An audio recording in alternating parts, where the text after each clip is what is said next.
चलिए हम डिस्कस करते हैं आज आप लोगों से कि यूपी ट्रिपल एससी से ऑडिटर की जो वैकेंसी आई हुई है 530 पदों के लिए, उसके सिलेबस में जो अकाउंट पोर्शन से क्वेश्चन पूछा जाएगा वो कौन कौन से क्वेश्चन पूछे जाएंगे, मतलब कौन कौन से टॉपिक से क्वेश्चन पूछे जाएंगे। सिलेबस आप सभी लोगों को पता है, आप सबके पास सिलेबस होगा।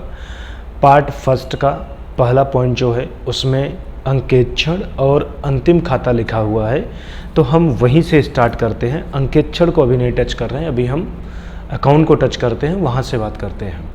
तो अकाउंट में आपका पहला पॉइंट जो है वो है अंतिम खाता। तो आपके सिलेबस में अंतिम खाते में कौन कौन से पॉइंट पूछे जाएंगे उसका नाम भी लिखा है।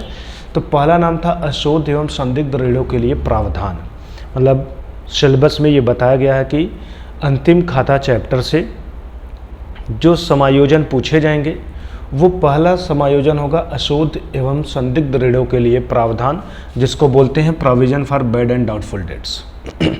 दूसरा अदत्त व्यय है, तीसरा पूर्वदत्त और चौथा है स्कंद का मूल्यांकन। उसके बाद आपके सिलेबस में आगे इत्यादि वर्ड यूज कर दिया है। इत्यादि लगाने के बाद फिर अंकेक्षण के कौन कौन से टॉपिक पूछे जाएंगे उसके बारे में बता दिया है। तो ध्यान दीजिएगा, बहुत से सारे स्टूडेंट ऐसे होंगे जो यही 4 ही समायोजन पढ़ लेंगे तो उनको लगेगा कि हमारा अंतिम खाता चैप्टर तैयार हो गया, जबकि ऐसा नहीं है। क्योंकि जो आयोग सिलेबस जारी करता है उसमें अगर हर चैप्टर के अंतर्गत पूछे जाने वाले पॉइंट्स को स्टेप बाय स्टेप लिखेगा तो सिलेबस कई पन्नों का बन जाएगा। इसलिए हर एक पॉइंट्स को नहीं लिखा जाता है, बल्कि एक शब्द लिख देते हैं इत्यादि। अब उस इत्यादि शब्द की वजह से उस चैप्टर में जितनी भी समायोजनाएं होती हैं, सारी समायोजनाओं से प्रश्न बनने की संभावना बन जाती है। ठीक है, मतलब ये तो रहेगा ही रहेगा, इसके साथ साथ और भी हो सकते हैं। अब और कौन से हो सकते हैं वो तो आयोग ने बताया नहीं, तो इसका मतलब उस चैप्टर में और जितने भी समायोजन होंगे वो कोई भी समायोजन से प्रश्न पूछ सकते हैं। तो इसलिए आप सभी लोग सिर्फ इन 4 समायोजनाओं को पढ़ करके इस चैप्टर को ख़त्म नहीं समझेंगे। पहला कॉन्सेप्ट आपका ये क्लियर हुआ। दूसरा, अब हम जो बात करेंगे वो ये बात करेंगे कि इस चैप्टर के अंतर्गत हम लोग मुख्यतः कितनी समायोजनाओं को पढ़ेंगे। अगर बात किया जाए कि अंतिम खाता समायोजन सहित में कुल कितने समायोजन पढ़े जाने चाहिए, तो समायोजनाएं तो बहुत हैं, लेकिन मुख्यतः जो समायोजनाएं हैं जहां से एग्जाम में प्रश्न बनने की संभावना होती है, वो सारे समायोजनाओं के नाम आपके सामने लिख दिए गए, हिंदी में भी और इंग्लिश में भी। तो स्टेप बाय स्टेप अभी सभी समायोजनाएं के बारे में डिस्कस कर लेते हैं, वो कौन कौन सी समायोजनाएं हैं, और फिर एक एक समायोजनाओं का कैसे लेखांकन किया जाता है, मतलब कैसे कहाँ दिखाते हैं, उसके बारे में भी बात करेंगे। लेकिन इन सभी चीज़ों के ऊपर बात करने से पहले हम बेसिक चीज़ों के भी बारे में पहले जानेंगे, क्योंकि जितने भी लोग कंपटीशन की तैयारी कर रहे हैं, बहुत से लोगों का क्लास 11th पास किए 8 साल हो गया, 10 साल हो गया, कुछ लोगों का 15 साल भी हो गया होगा, कुछ लोग का 20 भी साल हो गया होगा। तो इतने सालों का गैप होने की वजह से बेसिक चीज़ों को भूल गए हैं, जिसकी वजह से जब प्रश्न को सॉल्व करते हैं तो बेसिक चीज़ें नहीं याद होती है, तो आगे क्वेश्चन सॉल्व करने में प्रॉब्लम होता है। तो पहले आपको बेस समझाएंगे, बेस समझाने के बाद इनका लेखांकन कैसे किया जाएगा वो बताएंगे, फिर आप आराम से सीख जाएंगे इस कंप्लीट चैप्टर के बारे में।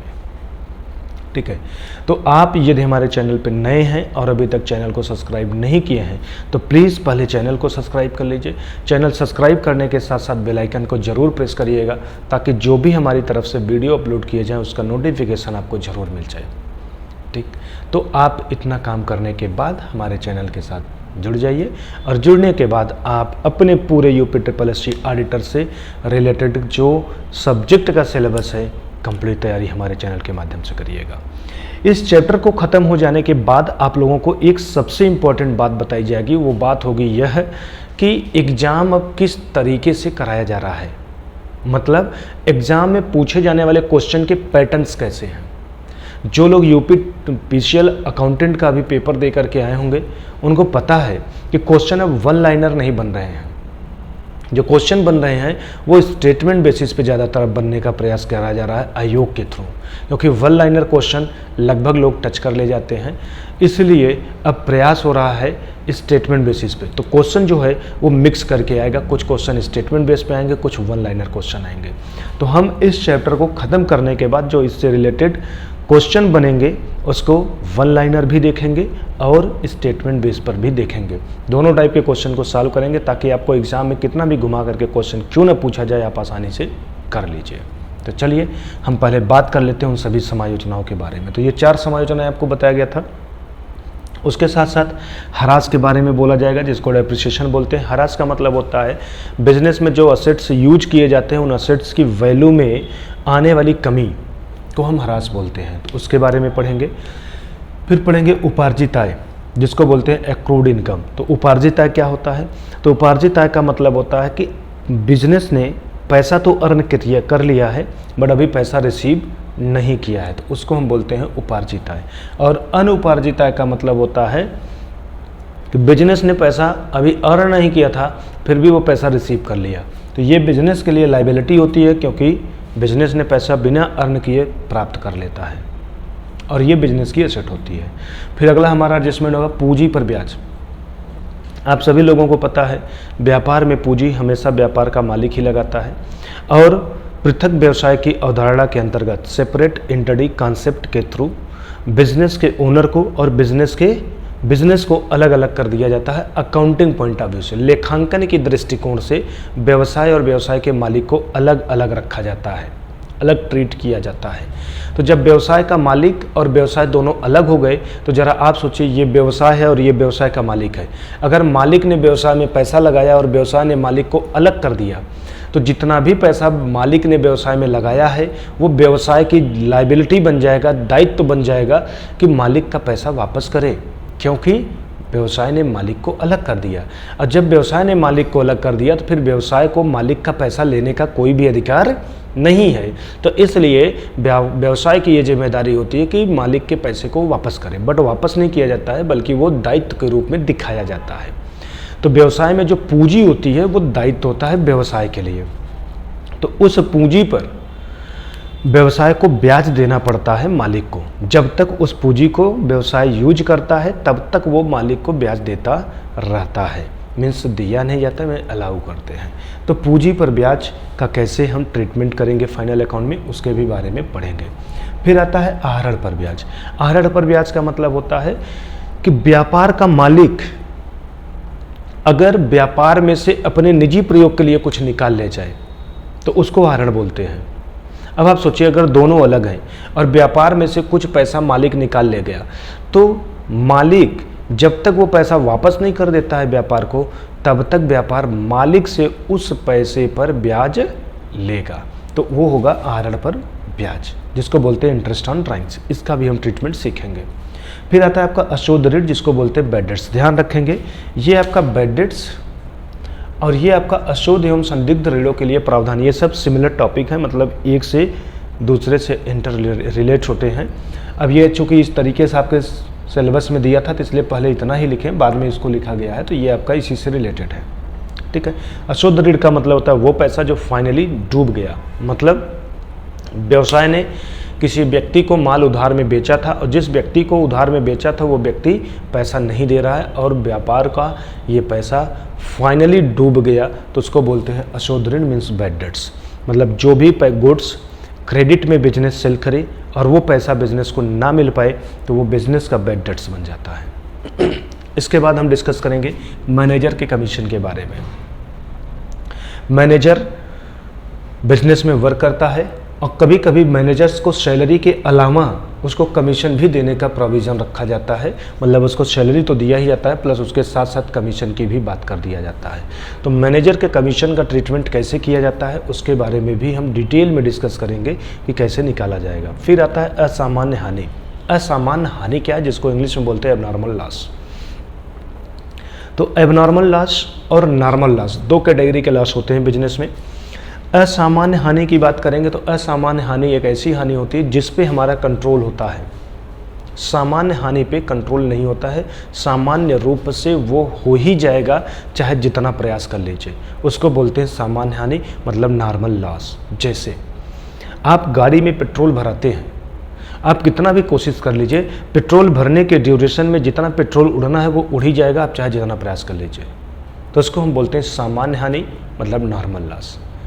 ठीक इसी प्रकार से जब आप किसी ऐसे प्रोडक्ट का व्यापार करते हैं जिसमें आप कोई वस्तु खरीद के लाते हैं तो वो हरा वस्तु होता है, लेकिन जब आप उसको बेचते हैं तो सुखवा करके बेचते हैं, तो उस केस में उसके वेट में कमी आती है। अब बात करें कि ये कौन सा व्यापार है, तो एग्जाम्पल के रूप में जैसे आप फर्नीचर का व्यापार करते हैं, तो फर्नीचर बनता है पेड़ पौधों से, मीन्स लकड़ी से। लकड़ी कहाँ से मिलता है, तो पेड़ों से मिलता है। तो ज़रूरी नहीं है कि सब सूखे पेड़ ही यूज किए जाते हैं, क्योंकि सूखा पेड़ जल्दी मिलता नहीं है, तो लोग क्या करते हैं, जंगलों में से या रोड के बगल से या बगीचों में से हरे पेड़ों को काट लेते हैं। तो जो उन बगीचों का मालिक है वो बगीचे को हरे पेड़ के थ्रू कटवा देता है, मतलब बगीचे के हरे पेड़ को कटवा देता है, और जो पैसा लेता है वो हरे पेड़ का पैसा लेता है, मतलब उस हरी लकड़ी का पैसा लेता है। लेकिन जब वो ले जा कर के फर्नीचर बनाने का कार्य शुरू करता है तो उससे पहले लकड़ी को सुखवाता है, क्योंकि अगर तुरंत लकड़ी को फर्नीचर बनाने में यूज कर दिया जाए तो लकड़ी जब सूखती है तो फर्नीचर जो बनता है वो टेढ़ा भी हो सकता है, उसके नट बोल्ट ढीले भी हो सकते हैं। इसलिए लकड़ी को सुखवाया जाता है, फिर फर्नीचर को बनाया जाता है। इन केस बनाने के बाद उसको किलो के ही भाव में बेचा जाए, तो सोचिए खरीदते समय वो बहुत वजन था लेकिन बेचते समय बहुत हल्का हो गया है, तो इसको तो रोक नहीं सकते हैं, ये सूखेगा ही सूखेगा। तो इस हानि को भी हम बोलते हैं नॉर्मल हानि, लॉस इन वेट जिसको बोलते हैं, वेट में कमी हो जाना, है ना। तो इस टाइप की हमारी सामान्य हानियाँ होती हैं, वो डिस्कस नहीं करना है। डिस्कस करना है एबनॉर्मल लॉस, मतलब असामान्य हानि। तो असामान्य हानि किसको बोलते हैं, ऐसी हानि जिस पे हमारा कंट्रोल होता है, जिसको हम रोक सकते हैं। जैसे व्यापार में आग लग जाए, तो व्यापार में अगर आग लग सकता है तो आग को लगने से रोका जा सकता है।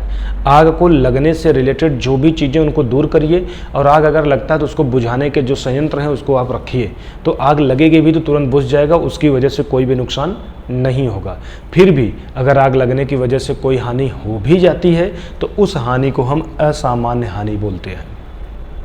ठीक इसी तरीके से बाढ़ आ सकती है, तो आप बांध बनवा दीजिए, बाढ़ नहीं आएगा। बांध बनवा दिए, उसके बावजूद भी बाढ़ आ गई और कुछ व्यापार में नुकसान हो गया, तो उस हानि को हम बोलेंगे असामान्य हानि। भूकंप आप देखते हैं, अब वर्तमान समय में भूकंप रोधी घर बन रहे हैं, मतलब भूकंप आएगा भी तो घर पे कोई असर नहीं पड़ेगा। तो लोग भूकंप से बचने के लिए भूकंप रोधी घर बनवा रहे हैं, तो उस पर भी कंट्रोल तो पा गए, बट भूकंप बहुत तेज़ी से आ गया तो घर गिर गया और कुछ नुकसान हो गया, तो उसको भी हम बोलेंगे असामान्य हानि। ऐसे ही चोरी की बात करें तो चोर चोरी कर सकता है, लेकिन उससे बचने के लिए आप सीसीटीवी कैमरे लगवा दीजिए, किसी वॉचमैन को बैठा दीजिए, इन सबको बैठा दीजिए, ऐसी व्यवस्थाएं कर दिए, चोरी रुक जाएगी। लेकिन इतना करने के बावजूद भी अगर चोर मान लीजिए बहुत शातिर निकला और चोरी कर ही ले गया, तो उस चोरी करने की वजह से जो हानि होगा उसको बोलेंगे असामान्य हानि। तो इन असामान्य हानि का अंतिम खाते में कैसे यूज किया जाएगा, कैसे ट्रीटमेंट किया जाएगा, इसके भी बारे में डिटेल में डिस्कस किया जाएगा। अब बात करते हैं देनदारों पर छूट के लिए प्रावधान। देनदारों पर छूट के लिए प्रावधान भी आपको पढ़ाया जाएगा, अशोध एवं संदिग्ध ऋणों के लिए प्रावधान और अशोध ऋण के साथ ही। ठीक है, फिर है लेनदारों पर छूट के लिए प्रावधान। लेनदार का मतलब होता है कि यदि आपने किसी से उधार में माल खरीदा है तो आप जब उसको भुगतान करने के लिए जाएंगे और वो आपको छूट दे दे तो उसको हम बोलते हैं लेनदारों पर छूट के लिए प्रावधान। फिर होगा हमारा बिके हुए माल की लागत। जो भी व्यापार के माल बेचे जाते हैं उनकी कुछ न कुछ लागत होती है, तो व्यापार के बेचे गए माल की लागत कैसे निकाला जाएगा, इसके बारे में भी आपको डिटेल में पढ़ाया जाएगा बिके हुए माल की लागत के अंतर्गत। फिर हम बात करेंगे माल का व्यवसाय के अलावा उपयोग। व्यापार में जो भी माल खरीद के लाया जाता है, मतलब जिस वस्तु में व्यापार को डील किया जाता है वो वस्तु अगर व्यापार में खरीद के लाया जाता है तो उसको बेचा जाता है। कभी कभी उसको बेचने के अलावा अन्य उपयोगों में भी प्रयोग कर दिया जाता है। अगर बेच दिया गया तो बेच के जो पैसा मिला उसमें से खर्चे को माइनस कर देते हैं तो व्यापार को होने वाले लाभ या हानि का पता चल जाता है। लेकिन यदि उस वस्तु को माल में व्यापार में बेचने के अलावा किसी अन्य तरीके से उपयोग कर दिया गया जैसे सैंपल के रूप में दे देना। आपने डॉक्टर्स को देखा होगा कि सैंपल के रूप में दवाइयाँ मिलती हैं, तो जो कंपनी दवाई बनाती है वो क्या करती है, जो दवाई बनाई उसकी कुछ तो लागत होगी ना, लेकिन उस दवाई को उसने बेचा नहीं बल्कि फ्री में डॉक्टर को सैंपल के रूप में दे दिया, तो उसको बोलते हैं प्रचार। मतलब व्यवसाय का वस्तु प्रयोग तो किया गया लेकिन बेचने के प्रयोग में नहीं, प्रचार के प्रयोग में। तो इसी तरीके से हम देखेंगे कि माल जो होगा व्यवसाय का वो सैंपल के रूप में दे दिया जाएगा, दान के रूप में दे दिया जाएगा, तो इस तरीके का ट्रीटमेंट होगा। तो इसको कैसे फाइनल अकाउंट में दिखाया जाएगा, इन सब के भी बारे में हम डिटेल में डिस्कस करेंगे। क्लियर हो गया। अब हम बात करते हैं कि ये जो अंतिम खाता होता है, इस अंतिम खाते में ये सारे समायोजन तो हैं, इन समायोजनाओं को हम बार बार कह रहे हैं कि ऐसे ट्रीटमेंट होगा अंतिम खाते में, ऐसे ट्रीटमेंट होगा। तो सबसे पहले ये प्रश्न बनता है कि इसको अंतिम खाता में जब दिखाया जाएगा तो एक्चुअल पहले अंतिम खाता का कुछ बात तो कर लिया जाए कि अंतिम खाता क्या चीज़ है कि नहीं। तो ये थे आपके समायोजनाएं। अब हम बात कर लेते हैं अंतिम खाता क्या है। तो अंतिम खाता का मतलब होता है कि किसी व्यावसायिक संस्थान के द्वारा, लाभ कमाने वाले व्यावसायिक संस्थान के द्वारा किसी एक निश्चित समय के बाद, तो एक निश्चित समय जो हमारा निर्धारित होता है वो होता है 1 साल। तो किसी 1 साल के अंत में जो व्यापार अपने लाभ या हानि को जानने के लिए खाता बनाता है, उस खाते को हम अंतिम खाता का नाम देते हैं, जिसके अंतर्गत हम लोग व्यापारिक खाता पढ़ेंगे, लाभानी खाता पढ़ेंगे और उसके साथ साथ आर्थिक चिट्ठा भी पढ़ेंगे। लाभानी खाता को पीएल अकाउंट बोलते हैं, व्यापारिक खाता को ट्रेडिंग अकाउंट बोलते हैं, आर्थिक चिट्ठे को बैलेंस शीट बोलते हैं। कहने का मतलब अंतिम खाता के अंतर्गत हम ट्रेडिंग अकाउंट पढ़ेंगे, पीएल अकाउंट पढ़ेंगे एंड बैलेंस शीट पढ़ेंगे। 3 चीज़ों को पढ़ेंगे। एक पढ़ेंगे ट्रेडिंग अकाउंट, दूसरा पढ़ेंगे पीएल अकाउंट और फिर अगला या कह लीजिए लास्ट पढ़ेंगे बैलेंस शीट। इन 3 चीज़ों को बनाया जाता है अंतिम खाता के अंतर्गत। तो हम बात करेंगे कि ये अंतिम खाता किसके माध्यम से बनाया जाता है, किसकी सहायता से बनता है। जैसे हमारा जन्म हुआ तो किसी की वजह से हुआ है, किसी की सहायता से, किसी की हेल्प से हुआ। वैसे ही ये जो खाते बनाए जाते हैं ये भी तो किसी की वजह से बनेंगे, किसी की हेल्प से बनेंगे, किसी की सहायता से बनेंगे। तो किस तरीके से ये बनाया जाएगा इसके बारे में बात करेंगे। तो अंतिम खाता आपका बनाया जाता है तलपट से। यदि आप लोगों को जानकारी होगा तो अच्छी बात है, और नहीं जानकारी होगा तो आपको जानकारी के लिए बता दें कि अंतिम खाते को बनाया जाता है तलपट से। तो जिनको नहीं मालूम है उनको शॉर्ट में बता दिया जाएगा कि तलपट क्या चीज़ होता है। तो क्या होता है तलपट, और उस तलपट के माध्यम से कैसे बनाया जाता है अंतिम खाता, उसके बारे में डिटेल डिस्कस हम लोग करेंगे। लेकिन आज के सेशन में नहीं, वो सारा डिस्कशन किया जाएगा नेक्स्ट सेशन में। ठीक है, आज के सेशन में इन सभी समायोजनों के बारे में हम जाने हैं। तो उस सेशन को जानने के लिए, उस सेशन को समझने के लिए आपको मेरे चैनल के साथ जुड़ना होगा। यदि आप मेरे चैनल पर नए हैं, अभी तक चैनल को नहीं सब्सक्राइब किया है, तो प्लीज़ पहले आप चैनल सब्सक्राइब कर लीजिए।